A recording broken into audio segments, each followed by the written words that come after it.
Assalamualaikum warahmatullahi wabarakatuh. Innal hamdalillah nahmaduhu wa nasta'inuhu wa nastaghfiruh wa na'udzu billahi min syururi anfusina wa min sayyiati a'malina. May yahdihillahu fala mudhillalah wa may yudlil fala hadiyalah. Asyhadu an la ilaha illallah wahdahu la syarikalah wa asyhadu anna Muhammadan abduhu wa rasuluh. Allahumma shalli wa sallim wa barik ala Muhammadin wa ala alihi wa ashabihi ajmain, amma ba'd. Ma'asyiral muslimin wal muslimat rahimakumullah. Marilah kita senantiasa bersyukur pada Allah Subhanahu wa taala. Dengan syukur bil qalbi, yakin bahwa semua yang ada ini adalah milik Allah, pemberian dari Allah. Syukur bilisan, mari kita ucapkan tahmid bersama. Alhamdulillahirabbil alamin. Segala puji hanya milik Allah, Rabb semesta alam. Kemudian syukur bil a'mal atau syukur bil arhan. Syukur bil qalbi, syukur bil lisan, syukur bil a'mal. Syukur dengan amal perbuatan. Kita melaksanakan ibadah, melaksanakan amal soleh, amal baik. Kita sholat, kita ngaji.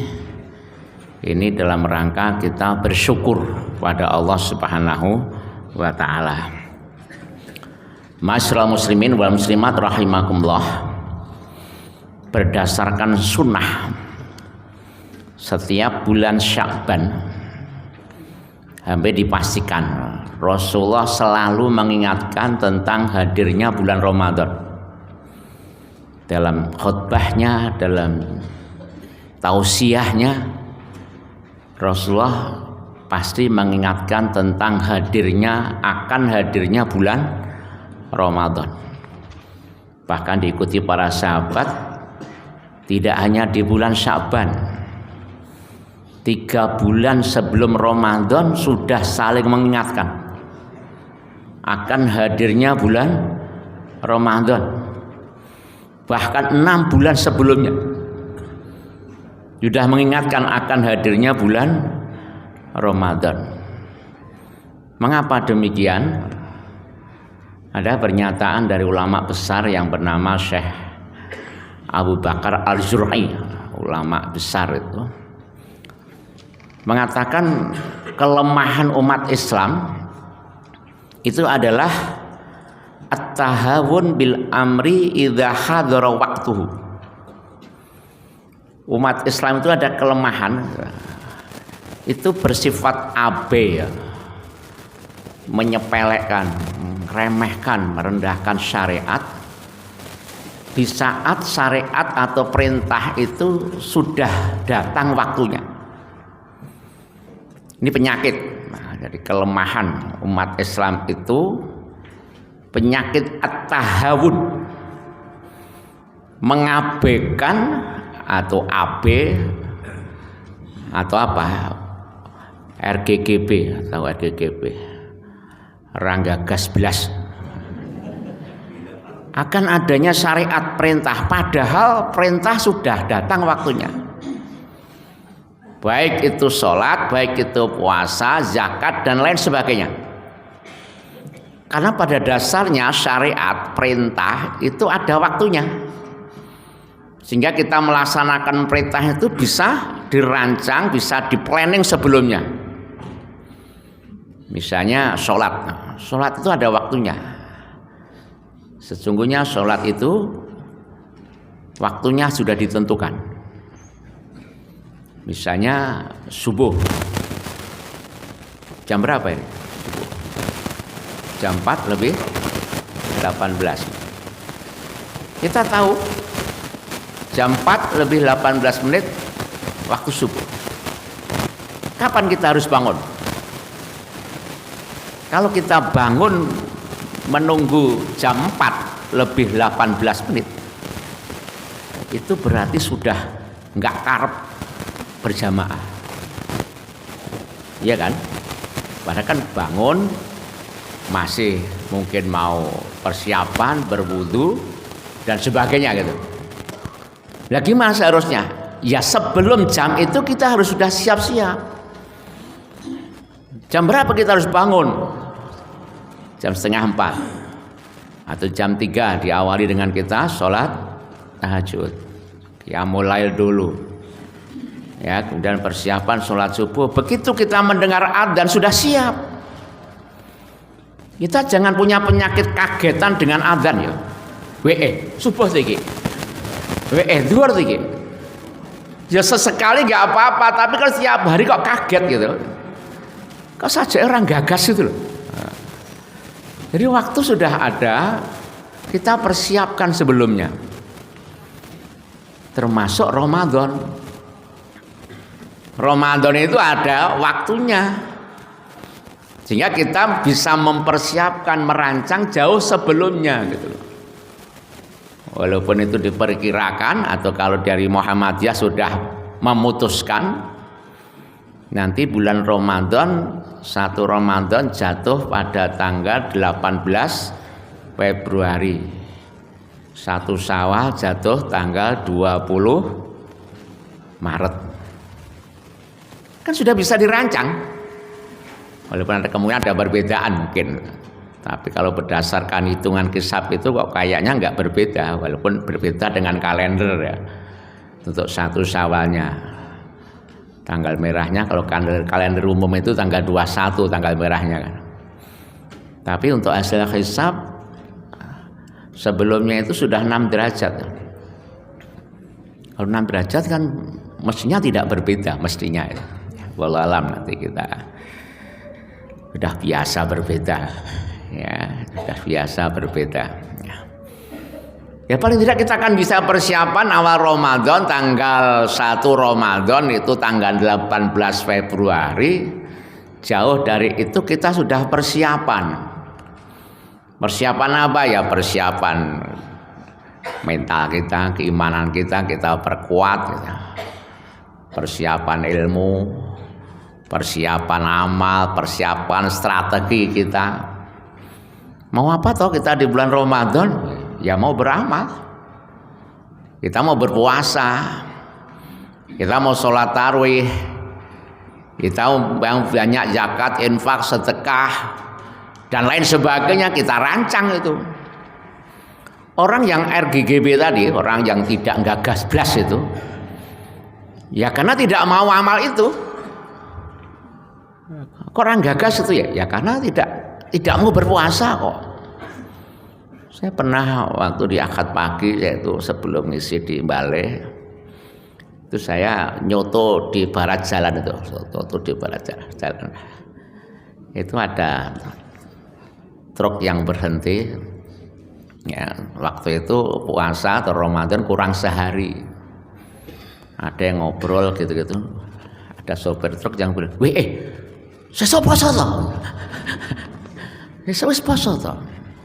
Oke, tok menora harapan poso. Ya kan kelihatan itu kalau orang nggak mau berpuasa kan kaget gitu. Besok puasa toh. Nggak tahu kalau itu mau Ramadan itu. Karena tidak terpikirkan gitu loh. Ya bagi kita kan sudah bisa merancang gitu. Bahkan Abu Bakar Az-Zur'i itu menyatakan agak ekstrim ya, keras. Kalau kita memasuki bulan Ramadan itu ibarat kita mau maju perang. Ya seperti perang gitu. Nah, ketika perang kok tidak siap gitu. Kita tidak siap bekal perang gitu. Enggak punya strategi perang, enggak bawa bekal perang. Keterampilan juga enggak berlatih, main pedang, main panah juga enggak bisa. Kata Abu Bakar Az-Zur'i, pulang saja itu. Nanti ngerepoti pasukan yang lain gitu. Kalau maju perang kok nggak siap mental, nggak siap ilmu, nggak siap bekal, nggak siap senjata gitu, keterampilan nggak siap, pulang saja, nggak usah ikut perang gitu. Perang itu harus dipersiapkan sebelumnya. Nah itu dianalogikan, disamakan dengan memasuki bulan Ramadan gitu. Kalau masih bulan Ramadan kita nggak siap mental, nggak siap ilmu, juga nggak siap amal, nggak siap strategi di bulan Ramadan kok nggur plonga-plongo. Tahu plonga-plongo? Saya nggak nyinggung siapa-siapa. Ya, kok tela-telo nggak tahu apa-apa kamu. Maka kata Abu Bakar, keluar saja dari bulan Ramadan gitu. Sing arep metu ya piye. Ya, dianalogikan seperti itu. Kalau di bulan Ramadan nggak siap apa-apa itu ya sudah, keluar aja dari bulan Ramadan, nggak usah ngikuti Ramadan gitu. Itu ekstrim kan gitu. Maka kita siap-siap gitu. Ada istilah targhib Ramadan. Targhib, roghibah, roghobah. Itu maknanya adalah menyenangi, mencintai, atau istilahnya memotivasi. Targhib, lawan katanya tarhib, pakai H. Ghain, targhib. Kemudian tarhib itu menakut-nakuti. Ya, menakut-nakuti. Ada buku atau kitab yang berjudul Targhib wa Tarhib, karya Syekh Nasiruddin Albani, Muhammad Nasiruddin Albani. Itu terkait dengan hadis-hadis yang targhib, itu yang menyenangkan, yang mendorong, memotivasi. Itu hadis-hadis targhib. Sedangkan hadis-hadis yang menakut-nakuti, mengancam, ya itu namanya tarhib. Ya, tarhib itu ayat atau hadis yang menakut-nakuti. Jadi kita dakwah itu ada istilah basyirau wa nadhiron. Basyiron wa nadhiron, menyenangkan dan memberi peringatan, menakut-nakuti. Jadi memberikan motivasi, menyenangkan dan mengancam. Itu namanya basyiron wa nadhiron. Targhib wa tarhib. Ada istilah yang ketiga pakai hak, tarhib. Tarhib itu marhaban itu. Marhaban itu menyambut. Ya, marhaban ya Ramadan, tarhib Ramadan. Ya, tarhib Ramadan itu menyambut Ramadan, bulan Ramadan. Tarhib tamu, itu menyambut tamu, pakai hak. Jadi ghain, tarhib itu memotivasi, membuat orang senang gitu. Tarhib itu menakut-nakuti, membuat orang takut. Dan tarhib itu menyambut. Nah, ini yang kita sampaikan adalah tarhib, yang menyenangkan, yang memotivasi. Kita dakwah itu SOP-nya. Terus kita sampaikan targhib dulu, baru tarhib. Jadi menyampaikan yang menyenangkan dulu, baru yang menakut-nakuti itu. Dan saatnya dihitung-hitung itu, dikalkulasi, hampir semua syariat itu, ayat maupun hadis itu banyak yang menyenangkan daripada yang menakut-nakuti. Puasa apalagi ya, puasa itu ayat dan hadisnya, hadis-hadis Nabi itu hampir semua menyenangkan, memotivasi. Itu menunjukkan bahwa memang amalan puasa itu berat, makanya didorong gitu, disenang-senangkan itu. Hadis-hadisnya itu hampir semua menyenangkan. Jangan mau mencari hadis ancaman puasa itu sedikit. Hadis yang sahih itu mencari ancaman bagi orang yang berpuasa adalah begini itu hampir tidak ada. Orang yang tidak puasa neraka itu nggak ada. Beda dengan sholat. Sholat itu yang memotivasi, yang menyenangkan banyak. Tapi ancaman bagi orang yang tidak sholat ya cetok, jelas itu. Dalam Al-Quran, masalakakum fi sakor, apa yang menyebabkan kamu masuk neraka sakor? Jawabannya karena tidak sholat, kan gitu ya, cetok kan ya, Jadi orang yang nggak sholat itu masuk neraka sakor. Orang yang tidak zakat ancamannya besok di neraka itu hartanya akan disetrikakan di lempengnya, di punggungnya. Nyoh iki rasakno bandamu ndek mben kan gitu ya. Ancamannya berat itu. Lah puasa enggak gitu. Inasari itu dalil ancaman bagi orang yang tidak berpuasa. Mungkin jenengan yang menemukan dalam kitab itu ada satu yang sahih gitu. Yaitu ketika Nabi tidur didatangi dua malaikat, kemudian dibawa ke atas gunung, kemudian ada suara gemuruh. Nabi bertanya pada malaikat, suara apa itu? Itu suara neraka gitu.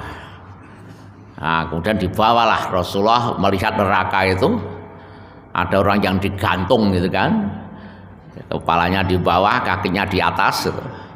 Kemudian dari mulutnya itu keluar darah gitu. Rasulullah tanya pada malaikat, mengapa orang seperti itu? Jawab malaikat, karena dia itu berpuasa, tapi sebelum waktunya dia sudah berbuka, mokah gitu loh. Ya, berbuka mokah, membatalkan tanpa udzur, tanpa udzur. Nah, itu ancaman, menakutkan. Tapi puasa enggak? Yang diancam itu puasa enggak? Puasa tapi mokah gitu loh. Jadi tidak ancaman bagi orang yang tidak berpuasa enggak.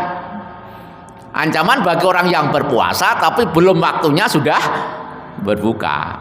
Nah, itu kalau ya, dipahami gitu, wong mokah saja ancamannya seperti itu, apalagi tidak berpuasa kan gitu ya. Wong puasa tidak sampai waktunya berbuka tanpa udzur saja diancam di neraka seperti itu. Apalagi orang yang sama sekali tidak berpuasa, tentu lebih berat. Ya, hanya itu hadis yang memberikan ancaman. Kalau hadis-hadis yang lain yang tidak sahih ada, misalnya siapa yang berpuasa, yang tidak puasa atau membatalkan puasanya sehari tanpa udzur, kemudian di qadha, di sahur setahun tidak akan tertutup, tidak akan kemput itu ya. Itu hadisnya dhaif, banyak tapi hadisnya dhaif. Ya. Tapi itu juga sebagai ancaman bagi yang puasa enggak? Berpuasa, cuma sehari tidak berpuasa tanpa udzur gitu. Jadi hari-hari berikutnya puasa sebenarnya, sehari tidak berpuasa tanpa udzur. Itu diqadha diganti dengan setahun puasanya, itu nggak akan kemput gitu loh. Tapi sekali lagi hadisnya termasuk ancaman. Ancaman tadi apa istilahnya? Istilahnya apa tadi? Tarhib. Oke, tarhib ya, bukan tarhib, tarhib. Walaupun dalam bahasa Indonesianya tulisannya sama, ini agak susah. Hak dengan hak itu kalau tulisannya Indonesia tulisannya sama-sama pakai H.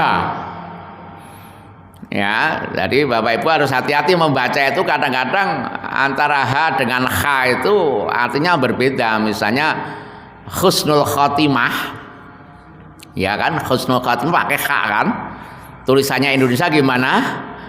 Husnul khotimah kan, ya, tulisannya husnul khotimah. Kalau jenengan tulis KH itu malah salah, pakai kho itu. Kh itu tulisan Indonesianya pakai H gitu. Ya sudah, nggak apa-apa. Ya, kita bisa membaca saja gitu ya. Baik Bapak Ibu, pada kesempatan ini targetnya saya ambil ujungnya. Karena menurut saya mungkin saja kan ini ketemu yang terakhir kan sebelum Ramadan. Ya, sebelum Ramadan. Kan di Ramadan Ahad pagi mungkin libur ya, iya biasanya libur ya, biasanya libur ganti-ganti kultum biasa gitu ya, kultum biasa. Kalau begini 1 jam, kalau Ramadan jangan 1 jam, cukup 15 menit 20 menit gitu ya. Dan di bulan Ramadan nanti tidak ada sarapan pagi ya, ada sahur bersama. Bagus, sama bangunnya agak kesulitan. Ya, kalau mau sahur bersama, susahnya sahur itu kok mesti kok sebelum subuh. Ya, maunya sahur di siang hari. Baik Bapak dan Ibu, ayat tentang puasa sudah kita hafal, sudah kita sering pahami. A'udzubillahi minasyaitonirrajim. Ya ayyuhalladzina amanu kutiba alaikumusyamu kama kutiba alal ladzina min qablikum la'alakum tattaqun. Saya mengambil ujungnya la'alakum tattaqun. Ya, kalimat agar kalian bertakwa ini targhib, Bapak. Menyenangkan. Jadi agar bertakwa dengan puasa agar menjadi orang bertakwa. Kalimat agar menjadi orang yang bertakwa itu membuat kita senang gitu. Jadi kalau kita ini mendengar takwa itu geleng-geleng gitu. Artinya apa? Takjub, mengagumi gitu. Karena itulah mengapa wasiat takwa itu kok selalu diingatkan, bahkan menjadi rukun khutbah. Rukun khutbah Jumat itu harus ada wasiat takwa. Ya kan? Ittaqullah itu harus ada itu. Ada apa dengan takwa?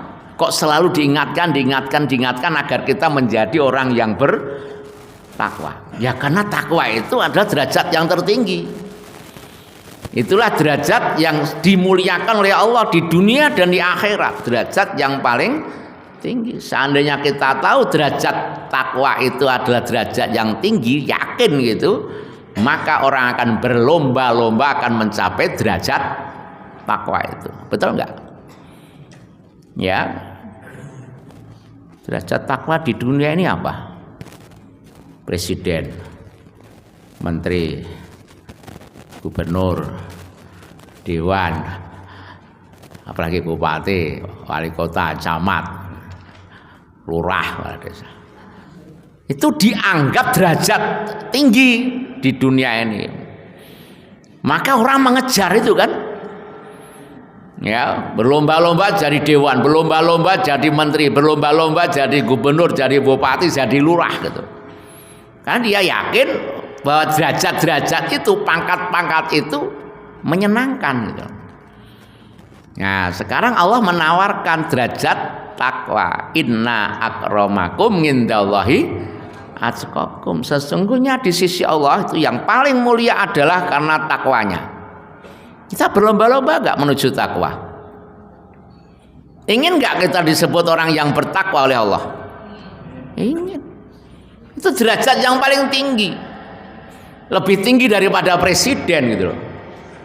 Lebih tinggi daripada menteri, lebih tinggi daripada gubernur. Mengapa kita tidak berlomba-lomba untuk meraih derajat takwa? Seharusnya kita akan ngoyo usaha betul gitu ya. Bagaimana kita bisa punya jabatan, punya pangkat takwa itu. Gelar orang yang takwa atau muttaqin. Kalau derajat di dunia ini pangkatnya segala macam cara ditempuh gitu. Wis nganggo bayar kolusi dan macam-macam wis piro toh. Yang penting iso dadi pejabat gitu. Ya, caranya sampai begitu. Ya, kita kadang-kadang untuk meraih derajat takwa kok santai-santai saja. Kok enggak ngoyo gitu. Padahal jalan-jalan untuk menuju takwa ini sudah diberi jalan oleh Allah. Apa? Puasa, sholat. Kita semua ibadah itu ya ayuhan nasuk budu robbakum kuladhi khalaqakum min qablikum la'alakum tattaqun. Sama kan? Hai manusia, beribadah pada Allah, beribadahlah kepada Allah Rabbmu yang telah menciptakan kamu dan orang-orang sebelum kamu agar kamu itu bertakwa. Jadi semua ibadah ini arahnya adalah untuk meraih derajat takwa.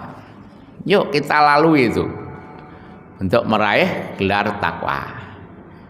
Utamanya sekarang ini adalah mau berpuasa untuk meraih gelar takwa dengan cara puasa Ramadan gitu. Nah, apa hebatnya takwa kan? Nah, ini dalam Al-Quran dijelaskan banyak hikmah fadilah berpuasa. Kalau takwa itu menjalankan perintah Allah, menjauhi larangan. Salah satu perintah adalah puasa. Termasuk kita mendakwahkan takwa itu ya seperti dalam surat Tahrim ayat 6 itu, ya ayyuhalladzina amanu qu anfusakum wa ahlikum naro. Jagalah itu oleh Ibnu Qudamah diartikan bertakwalah. Hai orang yang beriman, jadilah kamu itu orang yang bertakwa dan ajaklah keluargamu itu bertakwa, karena hanya dengan bertakwa itu kalian bebas dari neraka. Yakin nggak? Kalau takwa itu perintah, sholat misalnya, hai orang yang beriman, sholatlah kalian dan ajaklah keluargamu sholat, karena dengan sholat itu akan bebas dari neraka. Kalau perintah takwa itu puasa, maka hai orang yang beriman, berpuasalah kalian di bulan Ramadan dan ajaklah keluargamu berpuasa di bulan Ramadan, karena dengan puasa itu akan bebas dari neraka. Begitu seterusnya. Takwa gitu. Yakin nggak? Pertama, takwa adalah jalan keluar dari permasalahan atau kesulitan. Wa may yattaqillaha yaj'alhu makhraja. Yakin nggak? Nah, menyenangkan nggak takwa itu berarti? Takwa itu solusi. Kita punya masalah, kita punya kesulitan, saya yakin. Semua orang punya masalah. Ya, semua mungkin juga pernah susah. Betul? Ada yang selalu bahagia terus, ada enggak? Enggak. Tapi ada enggak yang susah terus, ada enggak? Oh enggak, wa inna ma'al usri yusra. Inna ma'al usri yusra. Nah, di saat kita ada kesulitan, di saat kita punya masalah, maka bertakwalah. Solusinya adalah wa may yattaqillaha yaj'alhu makhraja. Bertakwalah kalian kepada Allah, niscaya Allah akan memberikan jalan keluar dari kesulitan itu. Ya, ketika kita susah, takwalah pada Allah. Lakukan sholat, lakukan puasa itu. Ista'inu bisyabri was sholat. Mohonlah pada Allah dengan sabar dan sholat. Insya Allah kesulitan akan hilang. Kita diberi jalan keluar dari kesulitan. Yakin? Ya, kayaknya kok ragu-ragu. Puasa itu solusi. Ya, Bapak Ibu punya kesulitan, punya masalah, takwalah. Di antaranya adalah puasalah di bulan Ramadan. Sholatlah 5 waktu. Sudahlah, nanti Allah akan memberikan jalan keluar dari kesulitan itu. Sudah, ya kita yakini itu.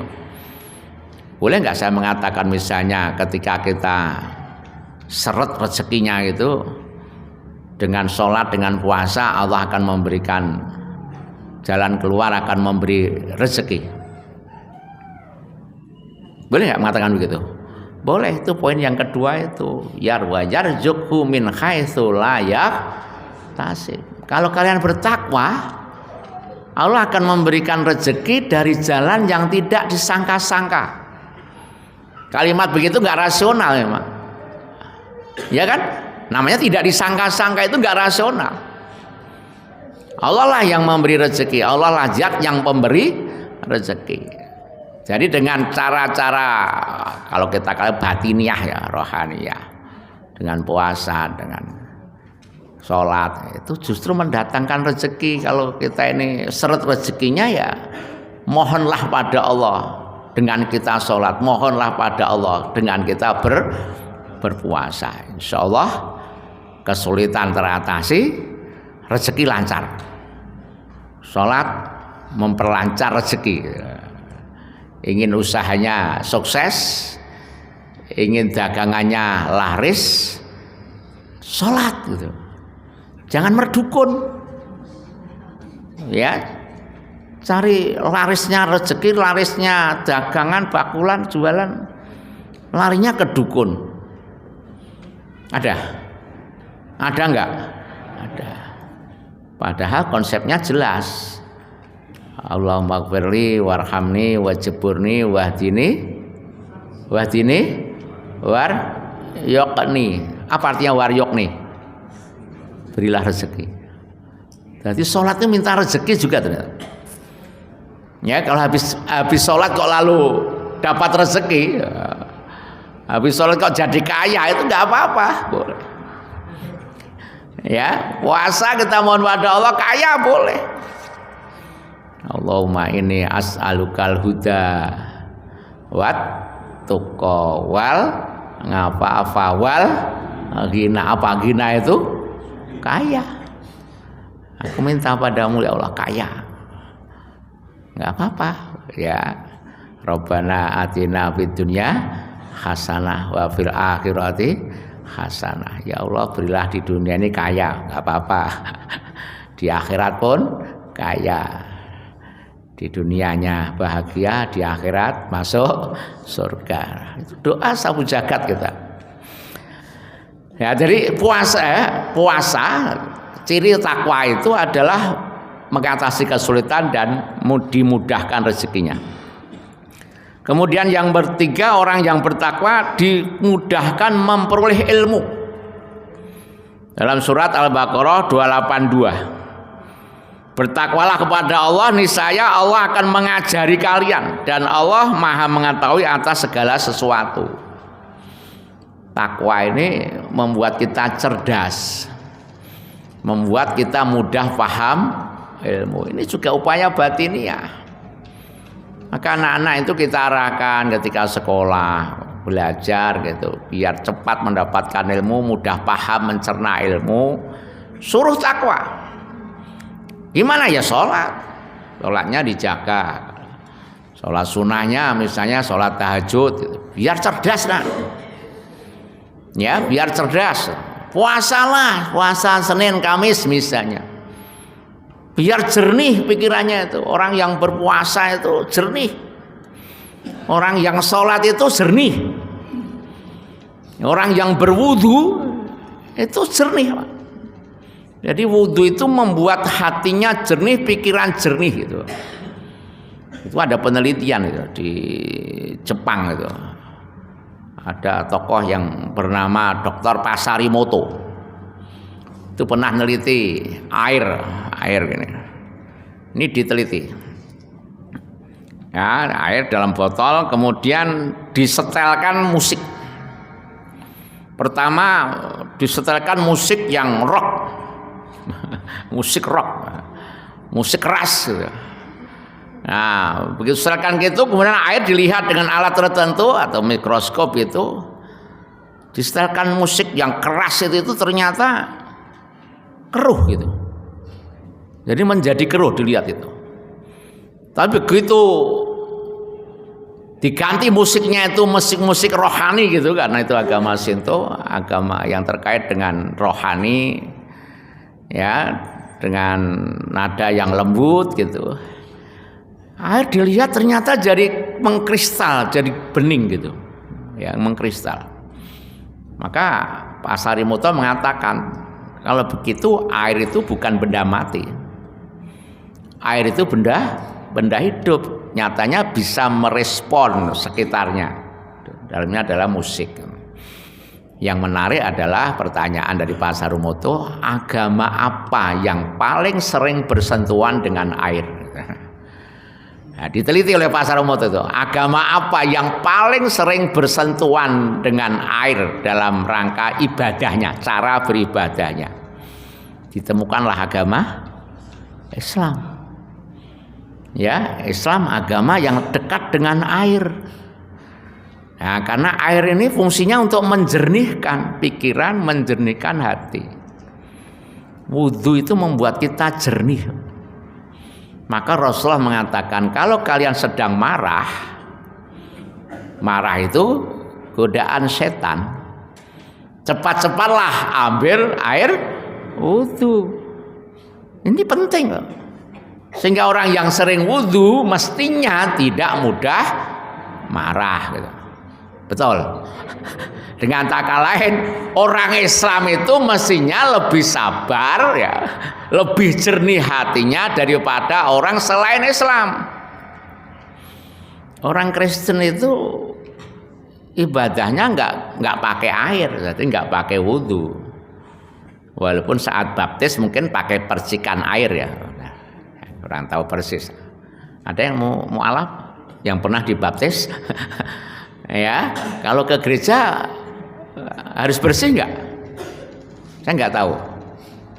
Ya, kalau ada yang mualaf barangkali tahu.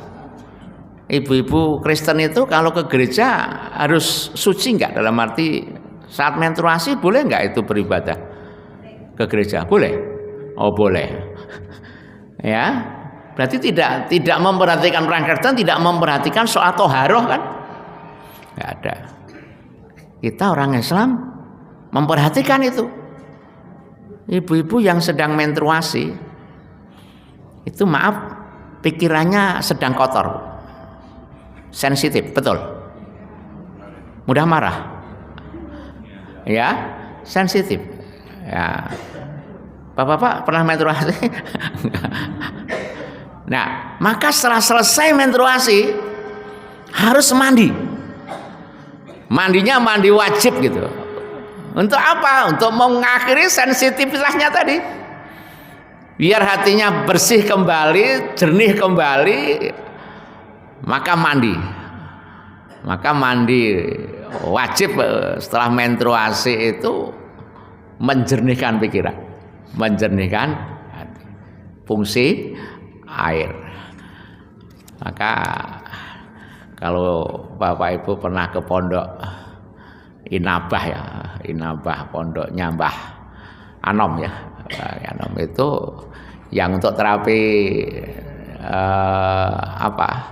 najak atau narkoba gitu ya, yang kecanduan narkoba atau ke Tasikmalaya itu ya terapinya dilep-ilep ya atau digerujuki air itu ya, dengan keyakinan memang air itu menjernihkan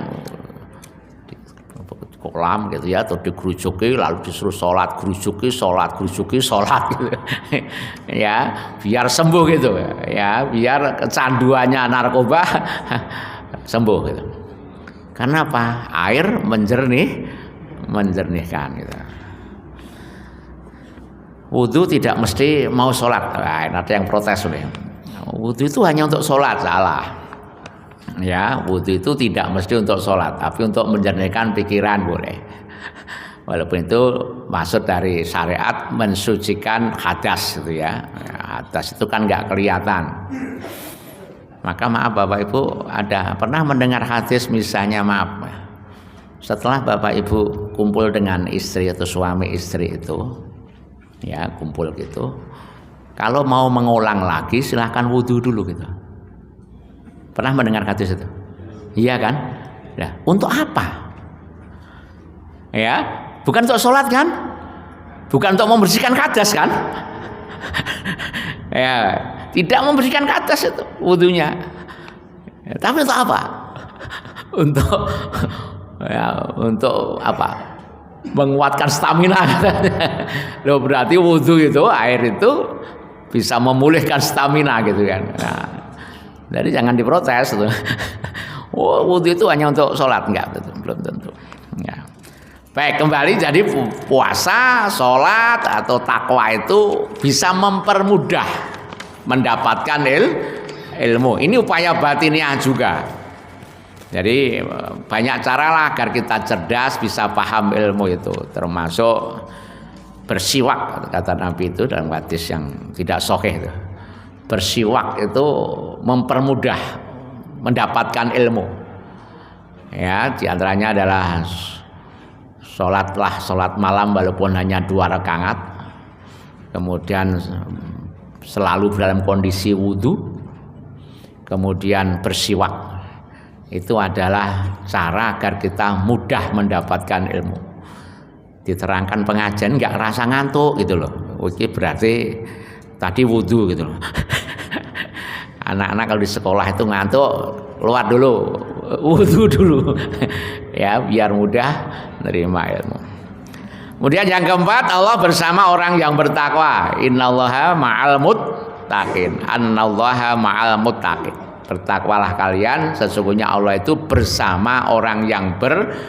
takwa. Ini sangat indah. Jadi kata-kata bersama itu ada innallaha ma'ana, innallaha ma'as-sabirin, misalnya innallaha ma'al muttaqin.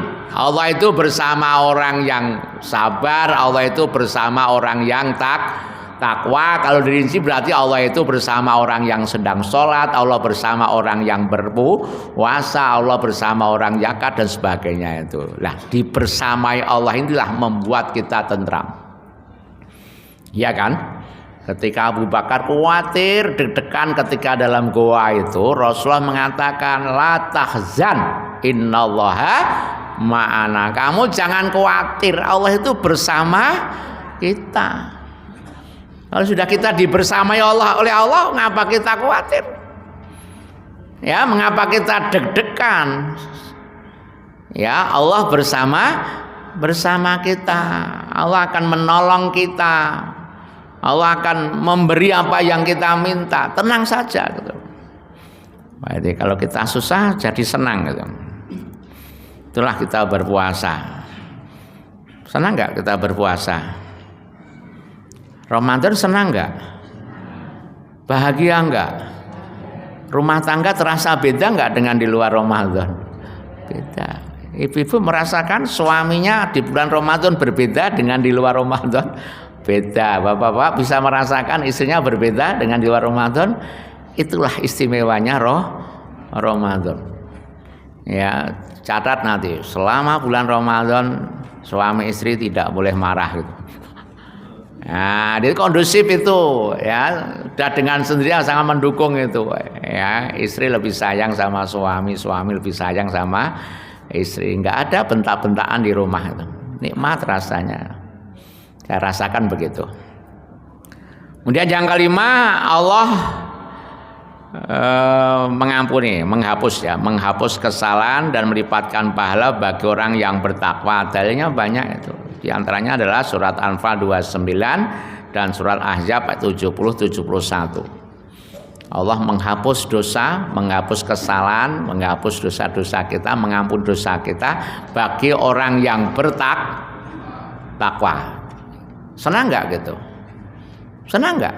Nah, Ibnu Hajar rahimahullah mengatakan gini, kalau kita memotivasi untuk menghadapi Ramadan, jangan menggunakan dalil barang siapa yang senang dengan masuknya Ramadan maka akan diharamkan baginya beberapa pintu neraka. Ya, man raghiba bi dukhuli Ramadan haramallahu minaniron itu loh. Ya, haramallahu jasadahu minaniron. Itu hadisnya dhaif, bahkan katakan palsu itu. Barang siapa yang senang dengan masuknya bulan Ramadan, maka diharamkan jasadnya dari beberapa pintu neraka. Hadisnya itu dhaif. Nah, isinya benar. Tapi hadisnya dhaif.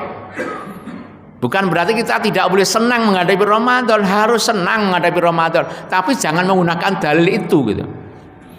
Nah, kata Ibnu Hajar, sebenarnya cukuplah hadis-hadis yang menerangkan yang qat'i, yang itu yang jelas itu, misalnya man shoma ramadanan imanan wa ihtisaban ghufira lahu ma taqaddama min dzambi. Siapa yang puasa Ramadan dengan iman dan ikhtisab, dengan mengharap pahala, dihapuslah dosa-dosanya yang sudah. Itu cukup jadi alasan kita senang menghadapi Ramadan. Enggak usah pakai dalil yang tadi. Ini sudah bagi orang yang beriman, dihapus dosanya itu menyenangkan, Pak. Ya, cukuplah kita senang ketika mendengar hadis di bulan Ramadan itu pintu surga dibuka, pintu neraka ditutup, setan-setan dibelenggu. Itu sudah membuat kita senang gitu. Bagaimana tidak, kata Ibnu Hajar? Kalau orang yang beriman mendengar informasi pintu surga dibuka, pintu neraka ditutup, kok tidak senang, kebangetan gitu loh.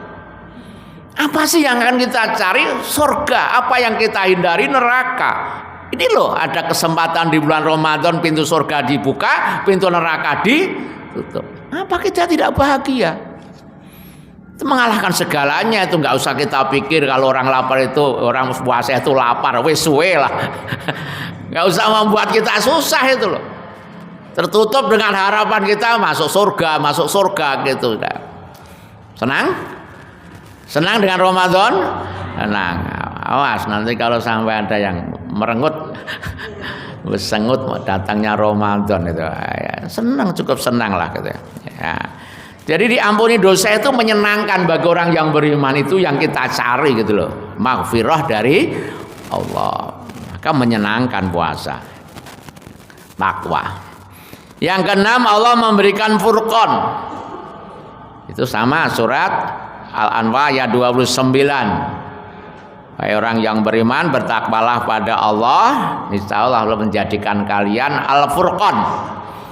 Apa itu Furqan? Furqan itu membedakan, bisa membedakan mana yang hak, mana yang batil. Penting nggak? Kita mendapatkan hidayah Al-Furqan, hidayah yang bisa membedakan antara benar dan salah, baik dan buruk, hak dan yang batil. Penting nggak? Penting. Dan itu hanya bisa dilakukan oleh orang yang bertakwa. Apalagi masa-masa seperti ini, orang gelap, Pak.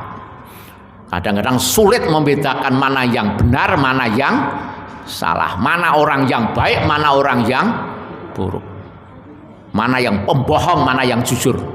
Sulit, Pak. Tapi insya Allah dengan kita takwa bisa membedakan. Ini loh orang yang baik, orang yang buruk. Ini masalah yang benar, ini masalah yang salah. Berdoalah pada Allah, Allahumma arinal haqqa haqqa warzuqna tiba'ah wa arinal batila batila warzuqna tinabah. Awas jangan terbalik. Ya Allah, berilah petunjuk pada kami bisa melihat mana yang benar itu benar, dan kami berilah kemampuan untuk melakukannya. Berilah petunjuk pada kami yang salah itu adalah salah, dan berilah kemampuan kami untuk menjauhinya. Awas kalau kesalahan kalimat fatal itu. Ya, sebab saya pernah mendengarkan khutbah itu, khotibnya doanya salah. Allahumma arinal haqqa haqqa, langsung warzuqna tiba'ah. Loh, wong haqqa malah jauhilah. Nah, setelah turun saya luruskan, Pak, doanya tadi salah, kebalik. Mestinya Allahumma haqqa itu warzuqna tiba'ah, jangan warzuqna tinabah. Itu kebalik, itu bahaya. Jawabannya rada enak rumah sana. Untung guys jamaah nggak tahu. Ya, jadi Al-Furqan. Kemudian yang ketujuh, orang yang bertakwa terjaga dari tipu daya orang kafir. Wah, ini penting juga. Orang kafir itu memperdaya kita. Insya Allah dengan kita takwa kita dijauhkan ya dari tipu daya orang kafir. Orang kafir memperdaya kita. Yang 8, orang bertakwa selamat dari neraka. Itu yang kita cari. Dengan sholat kita bebas dari neraka, dengan puasa kita bebas dari neraka. Siapa yang nggak senang gitu? Yang ke-9, orang yang bertakwa masuk surga. Itu kita cari. Maka berbahagialah dengan Ramadan kita akan diantarkan masuk surga insya Allah. Banyak amalan-amalan yang mengantarkan kita ke surga, karena surga dibuka pintunya lebar-lebar. Kok sampai di bulan Ramadan tidak bisa masuk surga, kebangetan. Raghima anfu rajulin takhala ngali Ramadan wa tama Ramadan qabla ayyughfira lahu. Celaka bagi orang yang bisa masuk bulan Ramadan, keluar Ramadan kok sampai tidak masuk surga, kok sampai tidak mendapatkan maghfirah, tidak dapat pengampunan dari Allah. Kebangetan tenan tuh. Kok ngasih di bulan Ramadan kok ya orang yang masjid gitu loh. Oke kancane kok ya tarawih gitu loh. Oke kancane kok ya dora puasa, itu kan kebangetan itu. Pintu-pintu surga luar biasa banyaknya. Yang ke-10, Allah Ta'ala selalu melimpahkan rahmat pada orang yang bertakwa. Siapa yang tidak ingin gitu? Rahmat Allah lah ya. Dan yang terakhir, Allah mencintai orang yang bertakwa. Innallaha yuhibbul muttaqin. Siapa yang nggak suka dicintai oleh Allah? Berarti Allah mencintai orang yang sholat, Allah mencintai orang yang berpuasa. Bismillah, siap hadapi Ramadan dengan baik ya. Mudah-mudahan kita semuanya sehat walafiat. umur kita disampaikan ke bulan Ramadan. Amin ya rabbal alamin. Rezeki juga lancar semuanya. Bagi yang mungkin masih sulit rezekinya, mudah-mudahan Allah memberikan kelapangan rezeki, keluasan rezeki dalam rangka untuk bekal kita beribadah pada Allah Subhanahu wa taala. Keluarga kita, keluarga baik-baik, keluarga sakinah mawaddah warahmah. Amin ya rabbal alamin. A'udzubillahi minasyaitonir rajim. Bismillahirrahmanirrahim. Alhamdulillahirabbil alamin hamdan syakirin hamdan na'imin hamdan yuafi ni'amahu wa yukafi mazidah. Ya Rabbana lakal hamdu kama yanbaghi li jalali wajhika wa 'azimi sultanik. Allahumma ighfir lil mu'minina wal mu'minat wal muslimina wal muslimat al ahya'i minhum wa amwat innaka samiun qaribun mujibud da'wat innaka ala kulli syai'in qadir. Rabbana ighfir lana wa liwalidina warhamhum kama rabbana shighara. Rabbana la tuzigh qulubana ba'da idh hadaitana wa hab lana min ladunka rahmah innaka antal wahhab. Rabbana hab lana min azwajina wa dzurriyyatina qurrata a'yun waj'alna lil muttaqina imama. Allahumma inna nas'alukal huda wa tuqa wal ngafafa wal ghina. Allahumma inna nas'aluka ilman nafi'a wa amalan mutaqabbala wa rizqan wasi'a halalan thayyiba wa ilal khairi qaribna wa anis syarri ba'idna. Allahumma inna nas'alukal ngafwa wal ngafiyah wal mu'afata daimah fid dini wa dunya wal akhirah wal fauza bil jannah wa najata minan nar. Bismillahirrahmanirrahim. La yadurru ma'asmi syai'un fil ardi wala fis sama' wa huwas samiul alim. Bismillahirrahmanirrahim. La yadurru ma'asmi syai'un fil ardi wala fis sama' wa huwas samiul alim. Allahumma inna na'udzubika minal baras wal junun wal judzam wa min sayil asqam. Allahumma rabbana sa'adbil ba'sa isfi'anta syafi la shifa illa shifa'uka shifa la yughadiru saqama. Rabbana atina fid dunya hasanah wa fil akhirati hasanah wa qina adzabannar.